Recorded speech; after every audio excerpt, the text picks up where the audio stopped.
দিনভর দৌড়ঝাঁপ, fashion show আর দর্শকদের হাসি তামাশায় ভিলনিয়াসের এই উৎসব যেন পরিণত হল মিলন মেলায়।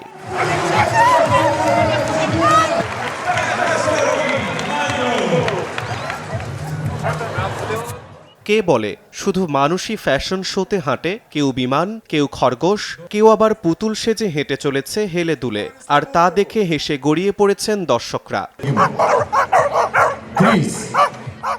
কেবল ফ্যাশন শোই নয়, ছিল দৌড় প্রতিযোগিতাও। মালিকরা ফিনিশ লাইনে দাঁড়িয়ে ডাক দিতেই গুটি গুটি পায়ে ছুটে যায় কর্গির দল। কে আগে পৌঁছাবে আর কে মাঝপথে বসে পড়বে, এই টানটান উত্তেজনায় মুখর হয়ে ওঠে চারপাশ।